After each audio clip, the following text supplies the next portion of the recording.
esse texto e fala, olha, esse aqui é para os homossexuais, tá vendo? Não pode ser homossexual, muito menos bissexual também. Só que isso é uma desonestidade com a teologia, com a Bíblia, com a religião.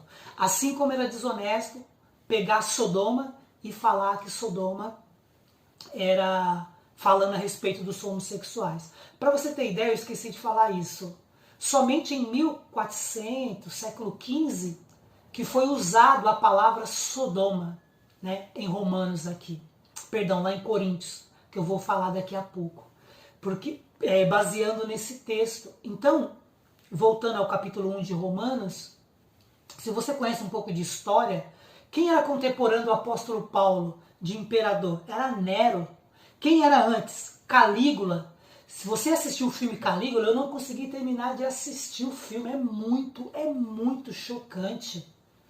Tem cenas que Calígula ele coloca a mão dentro do ânus de um homem no filme. Ele pega as mulheres dos senadores e faz as filhas virar prostituta. Calígula, ele faz o cavalo dele virar cônsul, que era o maior título que tinha no Império Romano. Calígula, ele dormia com o cavalo dele. Ele tinha relação sexual com a irmã dele. Havia uma perversão sexual assim fora do comum, homens com homens, mulheres com mulheres, assim. Havia um dia que existia um dia específico na época de Calígula, que você podia sair na rua e transar com a mulher que você quisesse, com a pessoa que você quisesse. Havia uma perversão muito horrível. E Nero também não quis saber. É nesse contexto que Paulo está falando. E aí você pega um homem que é homossexual, uma mulher que é homossexual, que namora, ou que moram juntos, casaram, têm filhos adotados, e você fala, ó, aqui, ó, isso é desonestidade com a Bíblia, com a teologia e com a religião. Você pode falar, ó, eu não aceito, eu não quero, vai contra o princípio que eu acredito, o meu princípio, ok. É você, tá bom?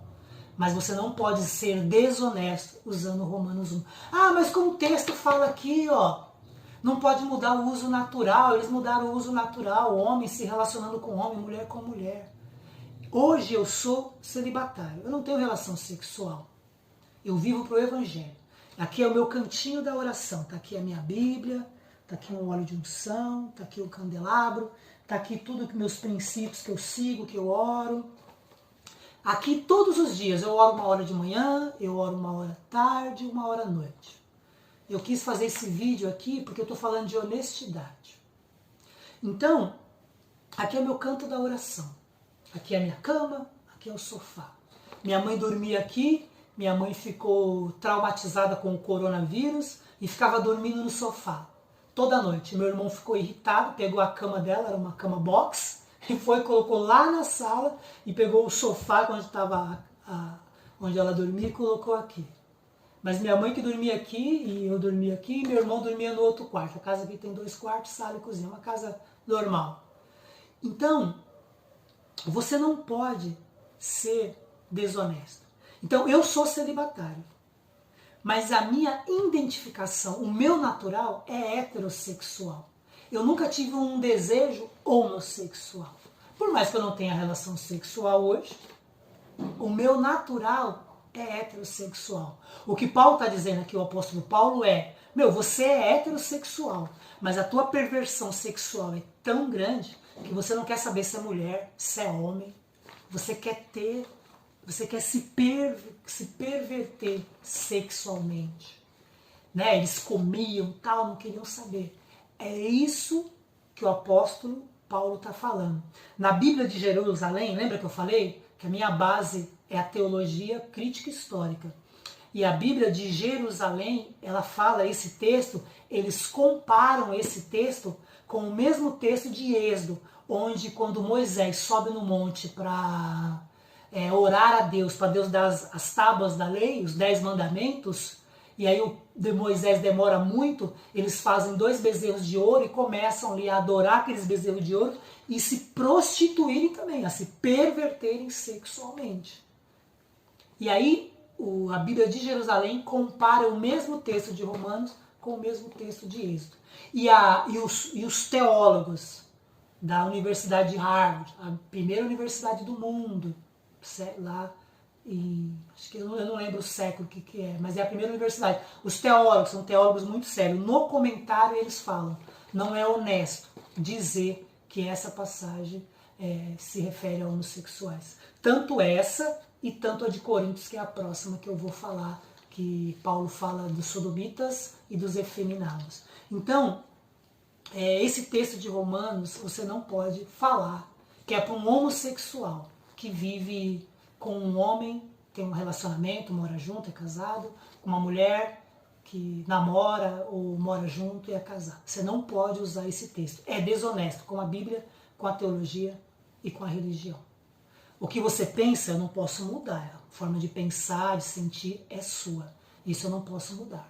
Mas você não pode falar que isso é o que a teologia diz, que a Bíblia diz e que a religião correta é assim que se pensa. Você precisa entender uma coisa. Na época, a homossexualidade era comum. A gente acha que a homossexualidade é recente. Não, na época era comum. As relações homossexuais era comum. Não era nada estranho.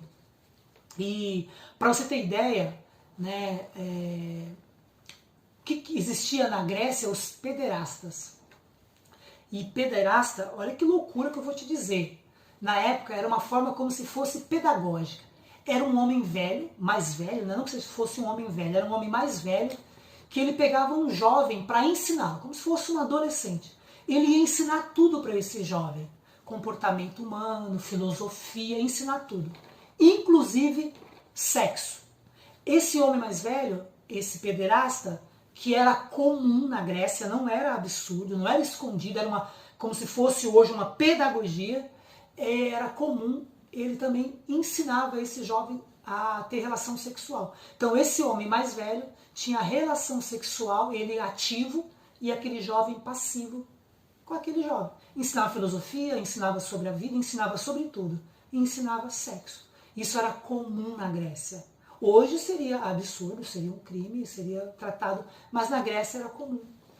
Em Roma era comum a homossexualidade, as pessoas terem uma relação homossexual. Só que lá em Roma era diferente da Grécia. Em Roma, se você era da elite, por exemplo, se você era um senador, se você era de uma elite e você se relacionava, uma relação homossexual com outro homem, que fosse de uma classe mais baixa, se você era um senador, por exemplo, você tinha que ser ativo. Quem era da classe mais baixa tinha que ser passivo. E isso era uma regra. Então, se eu sou de uma classe superior e tenho uma relação homossexual com um homem de uma classe inferior, ele tem que ser passivo. E eu sou de uma classe superior, eu tenho que ser ativo. Isso era a diferença hoje. A diferença. Então, era uma perversão sexual. Então, não use o texto de Romanos para falar que Deus é contra uma relação homossexual de um homem com outro homem, que tem uma relação sexual simples, namorando, ou morando junto, ou casados, ou uma mulher que namora, ou que vive juntas, ou que são casadas, que têm filhos adotados, que é muito comum hoje também. O outro passagem é os efeminados e sodomitas de 1 Coríntios 6,9. A palavra efeminados foi traduzido por malakoi, né? Até o Felipe Neto fez muito sucesso brigando lá com o pastor Marco Feliciano. Malakoi, malakoi, malakoi. Malakoi significa mole, né? É como se fosse uma pessoa sem muita força, muita fibra, alguém meio que você fala, aquele cara é meio covarde, assim, meio mole. Já teve várias traduções, então foi traduzido para efeminado, assim, alguém mais... E é engraçado você falar efeminado, porque como se fosse homossexual, o meu irmão, o Cristiano, ele é homossexual, meu irmão é gay, né? E a gente mora juntos aqui, eu, meu irmão e minha mãe. Depois que eu me divorciei, voltei a morar na casa da minha mãe. O meu irmão não tem nada de efeminado. Meu irmão é barbudo, careca, né? Ele faz parte quase dos gay urso, né? Existem os gay urso, né? São homens gordos, peludos, tá? Os gay urso. Eles não têm nada de efeminado. Então até é estranho você falar, um efeminado, né? Os próprios homossexuais, eles têm preconceito com os gays que são efeminados. Eles têm preconceito, né? Então é bem interessante se você usar. Então a palavra é malakoi, que é mole, né? E os sodomitas, né, como a gente já percebeu, foi só a partir do século XV, lá em 1400, que a Igreja Católica estava tendo muita perversão sexual lá entre os padres, os bispos, eles usaram essa palavra, que era malakoi, que não se sabe ao certo qual que é a tradução, porque Paulo usou como se fosse uma palavra, como se fosse um dialeto dali, uma gíria dali, não tem uma referência. Então usaram, trocaram e colocaram sodomitas, que era uma forma de frear a homossexualidade que estava muito comum entre os padres e os bispos, entre eles ali, do Partido Sacrento. Aí depois já veio, né, a reforma protestante, com Lutero e tal, ali já tudo, tava meio foi nesse período que foi mudar essa palavra. E aí quando João Ferreira de Almeida também traduziu a Bíblia, né, ficou sodomitas e efeminados e sodomitas e tal.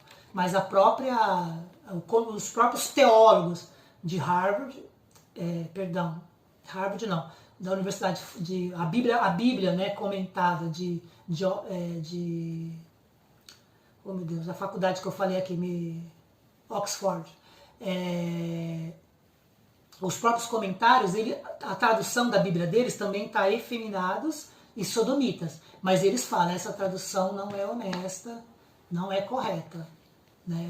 Porque eles não têm a tradução deles como a Bíblia de Jerusalém. Na Bíblia de Jerusalém tem outra palavra lá, né? Como se fosse perversão, tal. Não tem lá efeminados, não tem sodomitas na Bíblia de Jerusalém, né? Então não pode usar. Até existia a palavra catamita, que se Paulo quisesse falar que era homossexual, um homem que tinha um relacionamento homoafetivo com um homem ou uma mulher com outra mulher, ele usaria a palavra catamita, né? Então, lógico que existia uma perversão lá, heterossexual, homossexual, bissexual, havia uma perversão. É nisso que Paulo está batendo, né? E se você não sabe, a igreja de Corinto era uma cidade-porto, né? E era uma das cidades que tinha muita perversão sexual. Existia até uma gíria que eles falavam assim, eu vou corintiar. Era tipo, eu vou me perverter sexualmente. Por isso que Paulo fala para as mulheres usarem véu lá, porque as prostitutas cultuais, elas eram carecas, né? Então Paulo fala, as mulheres prostitutas cultuais, elas eram carecas. Então Paulo fala, ó, não convém a mulher cortar o cabelo, não é honroso. Ele não fala que é pecado cortar, mas não é honroso, porque ó, as prostitutas cultuais aqui dos deuses, elas são carecas. Então que jamais eu olho para uma irmã cristã e possa confundir ela com uma prostituta cultual, não é honroso. Então tem o cabelo comprido, usa o véu, porque é a honra. Paulo não fala que é pecado, porque honra e desonra tem a ver com a época e com a cultura. Lembra que eu falei para vocês no começo? A minha teologia aqui é a teologia crítica histórica, né? E aí tem um texto também que a gente não usa, que está lá em Juízes, que tinha um homem que era um levita, ele era um levita, e ele tem uma concubina, ou seja, ele tinha uma mulher também, mas tinha uma concubina. Essa concubina vai embora. E aí ele não liga, só que depois passa um tempo, ele fica com saudade dela e vai atrás dela. Convence ela a voltar. Ela aceita voltar. Aí o pai fala, não, fica aqui, muita alegria, vocês vão voltar, tudo. E aí ele fica vários dias, e uma hora que ele volta. Quando ele volta, ele está na cidade de Efraim. E quando ele chega na cidade de Efraim, lá em Israel, ele não recebe hospedagem. Lembra da lei da hospedagem? Ninguém dá hospedagem para ele. Então ele fica lá jogado na cidade. Até que um homem, à noite, fala, mas o que você está fazendo aí? Com a sua concubina, com o seu servo, com o seu jumento? Ah, é que ninguém me deu hospedagem. Ele fala, não se faça isso aqui em Israel. Leve esse homem para dar hospedagem para ele. Aí os homens de Belial é como se fossem endemoniados. Todos os homens lá de Efraim vai até a casa dele e fala para aquele homem, bate na porta e fala, nos dá agora esse homem que está aí, para que nós abusemos dele. Aí aquele homem sai e fala, não, meus senhores, não se possa fazer essa loucura aqui em Israel. Eu tenho 2 filhas virgens, olha que loucura. E também tem a concubina dele, eu dou ela para eles, mas não se faça isso. Eu estou hospedando esse homem, era a lei da hospedagem. Não se faça isso. E aí, aquele homem fecha a porta e joga a concubina. E quando ele joga a concubina, aqueles homens estupram aquela mulher a noite inteira. E eles não estavam estuprando ela para ter desejo sexual, era uma punição. E aí o que acontece? De manhã cedo, aquele levita se levanta, quando ele abre a porta, aquela sua concubina está lá na porta. Ele pega ela, põe em cima do seu jumento, chega até a sua casa, e ele faz uma cena absurda, louca e grotesca. Ele corta aquela mulher em 12 pedaços e manda para as 12 tribos de Israel. Se fala, que loucura é essa em Israel? Vai questionar o homem, ele fala, ó, não me deram hospedagem lá em Efraim, queriam abusar de mim, e aí pegaram a minha concubina e fizeram isso. Todas as 11 tribos de Israel vai guerrear contra a tribo de Efraim. Mata, dizima a tribo de Efraim. Sobra 400 homens só que fogem. Aí depois eles, para a tribo de Efraim não ser morta, extinta, eles mandam 400 mulheres para que tenham filhos com aqueles homens lá. Aqueles homens queriam abusar. Nem por isso se trata como a tribo de Efraim homossexual, ou aqueles homens eram homossexuais. Era uma forma de punição. Então, a Bíblia não legitima um casamento homossexual, nem um casamento homossexual. Legitima um casamento heterossexual, mas não tem casamento heterossexual por amor na Bíblia. Eram todas as mulheres que eram compradas. Agora, não existe condenação para quem é homossexual na Bíblia. Se você for honesto, uma pessoa que quer ser homossexual, uma mulher que quer ser lésbica, quer ter um relacionamento, teologicamente, biblicamente, não tem uma proibição na luz da Bíblia nem da teologia. Sim, através da religião. Os eunucos na Bíblia. Eunucos eram homens que tinham seus órgãos sexuais ou castrado, né, ou o seu saco escrotal na infância tirados. Então eles não conseguiriam ter uma ereção, mas conseguiam urinar normal. A maioria dos eunucos, havia vários tipos de eunucos, a maioria dos eunucos, eles cuidavam das mulheres dos reis, ou eles tinham uma função mesmo, que não era cuidar da mulher do rei, mas era para viver só para os reis, trabalhando alguma função. Então a Bíblia fala muito dos eunucos, e a maioria dos eunucos, eles acabavam, por não conseguir mais ter uma ereção, eles acabavam tendo uma relação homossexual, passivamente. Porque não é porque você cortou o órgão sexual, né, não chegava a ser cortado, mas não é porque você não tem mais a ereção, que você foi castrado, né, de alguma forma, que você não tem desejo homossexual, desejo sexual. E aí, eles acabavam, a maioria dos eunucos, tendo relação homossexual. Então a maioria dos eunucos tinha relação homossexual. E a Bíblia fala de bastantes eunucos. Por exemplo, Daniel, se você for estudar historicamente, Daniel era eunuco. Eu estou falando aqui que ele tinha relação homossexual? Não estou falando. A Bíblia não entra em detalhes sobre a vida sexual dele. Mas ele era eunuco. Neemias, que é chamado de copeiro, alguns entendem que ele também era eunuco do rei Artaxerxes. Que ele não era copeiro, né? Que ele era um eunuco. A primeira pessoa a ser evangelizada no Novo Testamento, lá em Atos, que não era judeu, foi um eunuco etíope. Ele estava lendo Isaías, e aí vai lá lendo Isaías, Deus translada, né, manda Elias em espírito lá, é uma loucura esse texto, né, até o eunuco, ele vai andando diante do carro, era um homem muito importante, ele está lendo Isaías 53 lá, né, a quem se manifestou o braço do Senhor, a quem deu crédito à sua pregação, foi levado como ovelha muda, teu matador, pá. Aí Filipe pergunta, você está entendendo o que você está lendo? Ele fala, como é que eu vou entender se ninguém me explica? Aí o eunuco manda ele subir no carro, ele sobe. E dali, daquele texto, Filipe começa a evangelizar o eunuco. O eunuco entende que ele está vindo de Jerusalém porque ele estava adorando ao Senhor. Aquele eunuco entende que Jesus Cristo é o Filho de Deus, que Jesus Cristo é o Salvador e o Senhor do mundo. Aí ele vê um lugar onde há água, não fala se era uma poça, se era um rio, o que era, se era uma caixa d'água, se era algum recipiente, ele fala, ali há água, alguma coisa que me impede, Filipe, de eu ser batizado? Filipe fala, você crê? Ele fala, eu creio que Jesus é o Filho de Deus, e Senhor e Salvador. Aí Filipe vai lá e batiza aquele eunuco é batizado. E ele é o primeiro homem que não é judeu, né, que é um gentio, que somos nós gentios, que não somos judeus, a ser batizado. Felipe não entrou em questões sexuais. Então, mas calma aí, ó, a partir de agora você aceitou Jesus, você é filho de Deus, mas ó, provavelmente você tem relação homossexual, parou agora. Não, Felipe não entra em questões sexuais com aquele eunuco. O próprio Jesus, ele fala, né, tem uma situação que os fariseus religiosos vêm questionar Jesus sobre divórcio. Moisés nos deu carta de divórcio. Aí Jesus se remete a Gênesis, né, a Adão. Tá, mas desde o princípio não foi assim.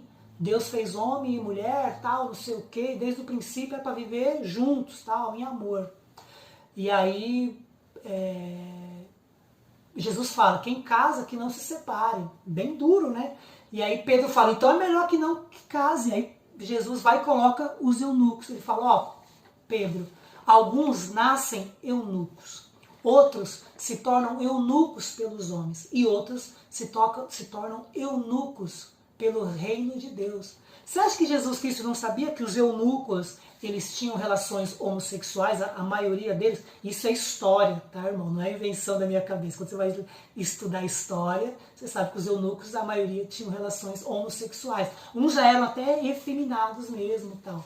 Então, Pedro fala, então é melhor que não case, então. Porque era comum, né, da carta de divórcio, separar da mulher, porque a mulher era um produto, você podia comprar outra se você não gostasse dela. E aí Jesus Cristo fala, nem todos entendem isso que eu estou falando, né? Hoje eu sou um eunuco do reino de Deus, eu não vivo para o reino de Deus, eu quero viver para o evangelho. Não quero ter relação nem heterossexual, nem bissexual, nem homossexual, quero viver. Só que Jesus Cristo, ele olha que interessante, ele pega os eunucos para falar de viver só para o evangelho, viver só para Deus. Ele fala, ó, se souber o mistério de ser um eunuco, e eu falo para você, você viver só para o evangelho, só para a espiritualidade, assim, é algo extraordinário. Mas isso é um dom, é um chamado de Deus. Você não pode querer falar, eu quero ser eunuco de Deus, eu quero ser celibatário e viver só para o Senhor, se você não tiver um chamado, né? Também Jesus tem uma passagem que ele se encontra com o centurião. E aí o centurião fala, Jesus, vem até Jesus, cura o meu servo. Aí Jesus fala, eu estou indo até a tua casa. E o centurião fala, não, meu senhor, não faça isso. Eu sou um homem de autoridade, eu sou um centurião. Ou seja, ele tinha 100 soldados abaixo dele. Eu dou uma palavra para o meu soldado, vai, ele vai. Eu falo para o meu soldado, fica, ele fica. Então, dá só uma palavra e o meu servo vai ficar curado. Aí Jesus se admira e fala, nunca vi uma fé tão grande em Israel como essa. E Jesus fala para aquele centurião, pode ir que o teu servo está curado. Havia em Roma um costume que era o seguinte, um centurião, que era um cidadão romano. Nem todo mundo era cidadão romano. Por exemplo, o apóstolo Paulo tinha dupla cidadania, ele era judeu e ele era romano. Tem uma ocasião que Paulo foi espancado, aí o cara chega para Paulo e fala, como é que você vai espancar e agredir um cidadão romano? O carcereiro lá, o soldado lá, a pessoa que estava batendo em Paulo, chicoteando ele, toma um susto. Ele fala, como assim você é cidadão romano? Eu comprei minha cidadania romana. E ele fala, eu tenho de nascença. Então, ser um cidadão romano não era para qualquer um, era ser elite. Então, os cidadãos romanos podiam comprar um homem para ser o teu servo sexual. E alguns entendem ali, não estou afirmando isso, alguns entendem que aquele homem, aquele servo daquele centurião romano, era um servo sexual dele. E que provavelmente ele desenvolveu algum tipo de amor, algum tipo de afeto e de sentimento. E aí ele fala para Jesus ir curar. E quando Jesus fala que vai na casa dele, ele fala, não. Pode ser que ele se sentiu indigno. Poxa, eu tenho um servo sexual para mim, eu não quero que Jesus vá até lá. Mas como eu sou um homem de autoridade, entendo que no mundo espiritual, uma espiritualidade, ele tem essa autoridade.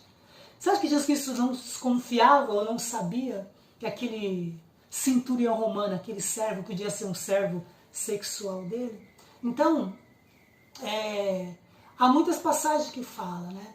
Então, a Bíblia, ela não tem um casamento homossexual, não tem um casamento bissexual, os casamentos são todos heterossexuais, mas nenhum casamento é em amor.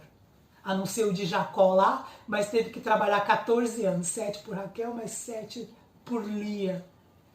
Então, não existe, se nós formos honestos com a Bíblia, com a teologia, com a religião, você não pode condenar um homossexual por ser homoafetivo, por desejar a viver com um homem, e uma mulher desejar viver com outra mulher.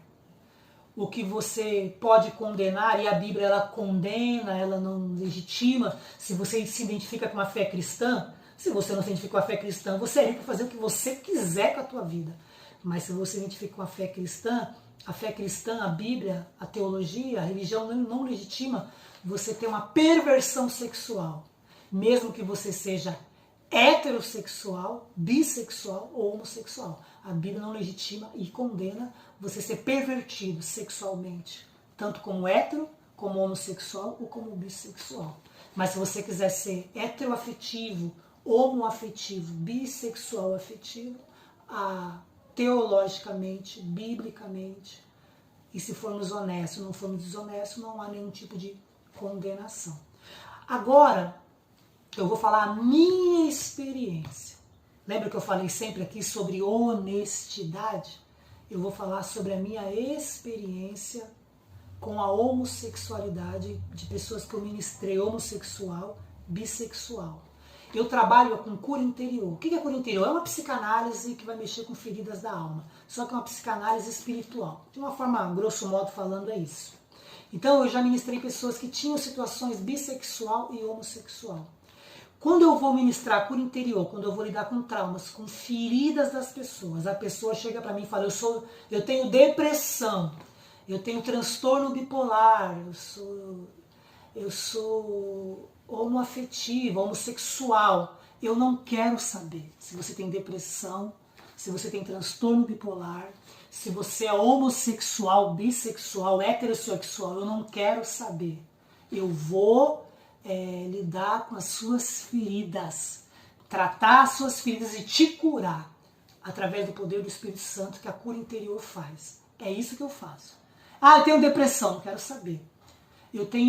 Sou homossexual, não quero saber. Sou bissexual, não quero saber. Eu sou heterossexual, não quero saber. Vou lidar com as suas feridas. Eu ministrei cura interior em 4 pessoas que eram homossexuais. Dessas 4 pessoas, 3 voltaram a ser homossexuais. Uma continua heterossexual.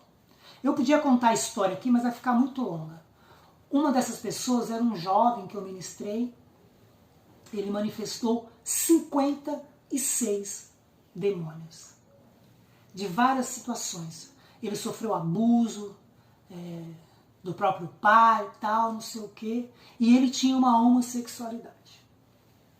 Então ele desenvolveu essa homossexualidade através do abuso que ele sofreu do pai.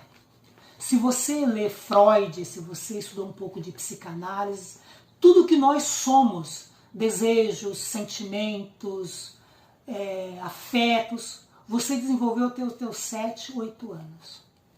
Depois disso você elabora esses afetos, desejos, sentimentos, mas você sentiu até os 7, 8 anos. Isso é a teoria freudiana da psicanálise. Então muitas coisas, tanto desejos heterossexuais, bissexuais, homossexuais, você vai desenvolver na sua infância. Então, eu lembro quando eu ministrei esse jovem, ele teve 56 demônios. Você não vai se apegar, você não vai ser desonesto, é se apegar, então a homossexualidade dele é espiritual. Porque entre os demônios estava lá um demônio que desenvolveu a homossexualidade por causa do abuso do pai, então ele é homossexual porque entrou um demônio. Não, ele sofreu um abuso e a identificação sexual dele virou homoafetiva. É isso, simples assim. Mas ele tinha 55 outros demônios.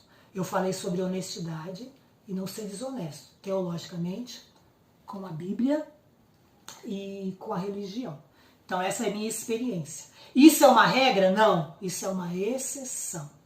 E aí depois eu lembro que eu conversei com ele no outro dia, ele falou, olha que estranho, eu não tenho desejo nenhum, eu olho para um homem, eu não tenho mais desejo. Ele falava que ele fazia várias coisas para procurar homens, tal, saía sexualmente, tal. Eu falei, eu não tenho mais desejo. Eu falei, só que eu falei para ele, você não tem uma mente heterossexual. Provavelmente você vai ter dificuldade de ser heterossexual, porque até hoje você sempre foi homossexual. Hoje ele voltou a ser homossexual e tem um boy. Eu até conversei esses dias com ele e tal, mandei um beijo pro seu boy aí e tal, não sei o que, não tenho nenhum preconceito. E que ele fique em paz, desenvolva a homossexualidade dele e fique em paz. Ministrei uma outra mulher, que essa depois chegou a casar, a ter filhos tal, não sei o que, ter uma vida heterossexual normal. Também foi a mesma coisa, sofreu abuso com 3 anos e meio, enquanto a mãe ia para a igreja, a garota, uma adolescente, cuidava dela, tocava nela, e aí desenvolveu a homossexualidade. Aí ela foi curada desse abuso, ficou heterossexual, casou, teve filho e tal, divorciou, hoje vive com uma mulher homossexual. Aí teve uma outra também que eu ministrei, que tinha várias angústias tal, não sei o que. Ela virou... nenhuma dessas pessoas eu ministrei por homossexualidade, eu ministrei por feridas na alma. E aí também tinha abusos que desenvolveu a homossexualidade. Aí essa era uma jovem também, uns 20 e poucos anos, essa manifestou 14 demônios, essa anterior 28, essa eu vou falar agora 14. E aí ela foi liberta, foi embora, nunca mais a vi. Ela volta vários tempos depois, eu nem lembro quanto tempo depois, falando que estava apaixonada por uma outra moça. Então ela não foi liberta da homossexualidade, vamos chamar assim, entre aspas. Aí ela me contou a história dela. Quando eu saí daqui, depois daquele dia de cura interior, de libertação, eu saí diferente, eu não tinha mais desejo por mulher. Encontrei um jovem, eu me apaixonei por ele, comecei a namorar com ele. A gente se apaixonou, muito gostoso, estava pensando em casar. Ele, um dia andando de moto, foi assaltado, foi assassinado por aqueles que roubou a moto dele. Foi um trauma, eu estava amando muito ele, tal, não sei o que. Passou um tempo, uma pessoa começou a me chavecar, uma outra mulher. E eu falei, não, agora eu sou heterossexual, tô tranquila, não quero, tô tudo de bem comigo, tal, não sei o que. Mas a menina insistiu tanto, falou, eu vou sair com ela sem problema nenhum, tal, não sei o que. Saiu, tal, resumindo a história para não ficar longa, começou a desejar a menina, tal, só que tava lá porque a menina tinha dado um fora nela, tal. E aí tem um outro homem que eu ministrei, foram 2 homens e 2 mulheres, esse está casado, tem filho, tá tranquila, aparentemente tá tudo bem. Então essas foram minhas experiências.